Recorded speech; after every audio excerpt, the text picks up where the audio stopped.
नमस्कार, सुप्रभात, good morning. मी प्रारेल. तुम्ही पाहताय न्यूज 18 मराठी, आवाज महाराष्ट्राचा.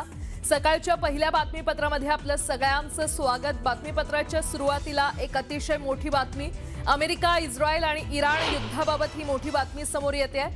अमेरिकेचे राष्ट्राध्यक्ष डोनाल्ड ट्रम्प यांच्याकडून शस्त्रसंधीची म्हणजेच सीज फायरची घोषणा करण्यात आली आहे. 2 आठवड्यांच्या सशर्त शस्त्रसंधीची ट्रम्प यांच्याकडून घोषणा करण्यात आलेली आहे. इराणची संपूर्ण संस्कृती नष्ट करू असा इशारा ट्रम्प यांनी दिला होता. याची मुदत संपण्याच्या काही तासांपूर्वी ट्रम्प यांनी ही मोठी घोषणा केली आहे. ट्रुथ सोशलवरील एका पोस्टमध्ये ट्रम्प यांनी म्हटलं आहे की मी 2 आठवड्यांसाठी इराणवरील बॉम्ब हल्ले आणि इतर आक्रमणं स्थगित करण्यास सहमत आहे. आणि याला त्यांनी सर्वसमावेशक युद्धविरामाच्या दिशेने एक पाऊल म्हटलेलं आहे. पाकिस्तानच्या इस्लामाबादमध्ये या दोन्ही देशांमध्ये शुक्रवारपासून चर्चेला सुरुवात होणार आहे.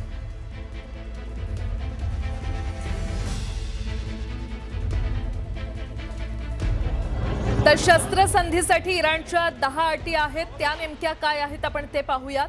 इराणवर अमेरिका हल्ला करणार नाही. हॉर्मुझवर इराणचं नियंत्रण कायम राहणार. इराणला अण्वस्त्र कार्यक्रम सुरू ठेवण्यावर सहमती देण्यात यावी. चौथी अट आहे इराणवर अमेरिकेनं लावलेले सर्व आर्थिक प्रतिबंध हटवावेत.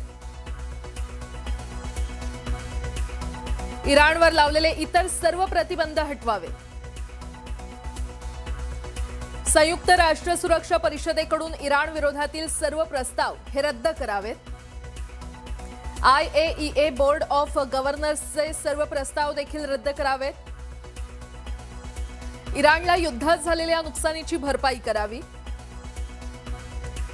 पश्चिम आशियामधून अमेरिकेचे सैन्य तळ हटवावे.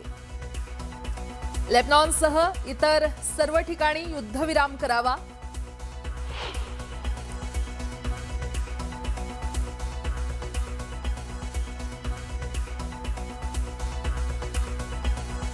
तर या सगळ्या मागण्या इराणच्या आहेत. आणि यावरच अधिक बोलण्यासाठी निवृत्त ब्रिगेडियर हेमंत महाजन सर आपल्यासोबत जोडले गेलेले आहेत. Hemant sir, good morning. News 18 मराठीमध्ये आपलं स्वागत आहे. डोनाल्ड ट्रम्प यांच्याकडून शस्त्रसंधीची म्हणजेच सीजफायरची घोषणा करण्यात आलेली आहे. मात्र इराणच्या देखील काही अटी आहेत. कसं पाहता या सगळ्याकडे?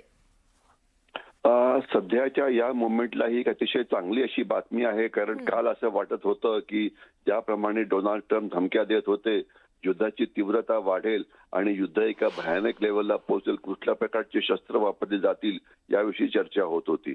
आणि आता एकदम एका ट्विटमुळे शांतता निर्माण होणार आहे 2 आठवडे आणि त्यानंतर वाटाघाटी होतील वगैरे बातम्या येत आहेत. ते नक्कीच चांगली बातमी आहे आणि याचा परिणाम चांगला पण झालेला आहे. ज्या किमती आहेत क्रूडच्या त्या एकदम निम्म्याहून कमी झालेल्या आहेत, ज्याचा भारतावरती खूपच चांगला परिणाम होईल.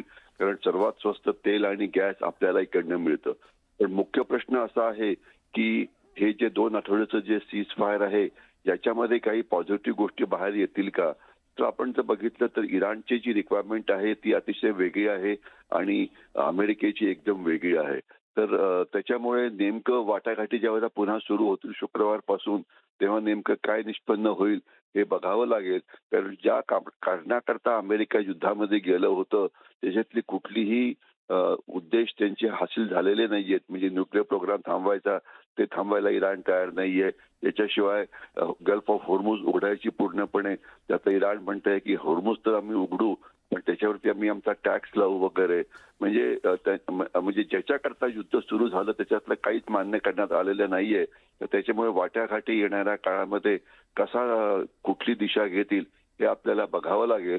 परंतु एवढं मात्र नक्की की सध्याच्या मोमेंटला ही अतिशय चांगली बातमी आहे. 2 आठवडे तरी त्यांना वाटाघाटी करायला वेळ मिळेल आणि होऊ शकतं त्याच्यामध्ये पुष्कळसं पॉझिटिव्ह निर्माण होईल. आणि जे प्रचंड डिसरप्शन झालं होतं ते अर्थात पुष्कळशा प्रमाणामध्ये कमी होईल. तर सध्या तरी ही बातमी अत्यंत चांगली आहे. अशा प्रकारे आपण याच्याकडे बघायला पाहिजे. हेमंत सर, मात्र ट्रम्प यांच्या या घोषणेवर इराणनं कितपत विश्वास ठेवायला हवा? कारण एकीकडे ट्रम्प वाटाघाटी करण्याचा प्रयत्न करतात, दुसरीकडे त्याच वेळेला धमकी देखील इराणला देतात आणि इराणच्या पण काही आता अटी शर्ती आहेत, त्या ट्रम्प यांनी मान्य केलेल्या आहेत का? असं आहे की डोनाल्ड ट्रम्प वरती कोणी विश्वास ठेवायचा हे काही सांगता येणार नाही, कारण ते म्हणजे स्वतः असताना रोज वेगवेगळ्या प्रकारे ते आपली स्टेटमेंट बदली करत असतात आणि ते काय म्हणतात याची त्यांनाच कल्पना नसते. तर त्याच्यामुळे ते तर बघावंच लागेल. परंतु आताच मात्र अशा बातम्या येत होत्या की म्हणजे जरी या वाटाघाटी झाल्या तरी पण कुवेट कंप्लेंट करत होतं की त्यांच्यावरती मिसाईल हल्ला झालेला आहे. त्याच्याशिवाय इस्रायल पण कंप्लेंट करत होतं की वाटाघाटी सुरू आहेत, म्हणजे वाटाघाटी म्हणजे सीज फायर झाला आहे तरी पण इस्रायलवरती हल्ले होत आहेत.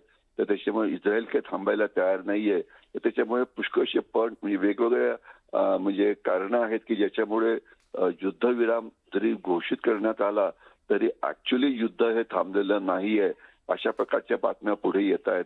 तर त्याच्यामुळे दोन्ही बाजूंना एकमेकावरती किती विश्वास ठेवायचा हे आता डिसाईड करावं लागेल. तर जसा थोडा काळ अजून जाईल त्यानंतर या गोष्टी क्लिअर होतील की दोन्ही देश एकमेकांवरती विश्वास ठेवून पूर्णपणे युद्ध थांबवतील का आणि त्याच्यानंतर शुक्रवारी म्हणतायत त्याप्रमाणे प्रॉपर वाटाघाटी सुरू होतील की नाही. कारण रिक्वायरमेंट ज्या इराणच्या आहेत या अतिशय वेगळ्या आहेत जे अमेरिकेला पाहिजे त्याच्या तुलनेमध्ये. म्हणजे दोघांच्याही मागण्या परस्पर 100% विरोधी आहेत.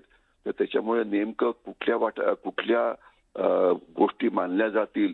तुम्ही त्यांना त्यांचा न्यूक्लिअर प्रोग्राम चालू ठेवायला परवानगी देणार का, तुम्ही गल्फ ऑफ होर्मुझ पूर्णपणे उघडं ठेवणार का.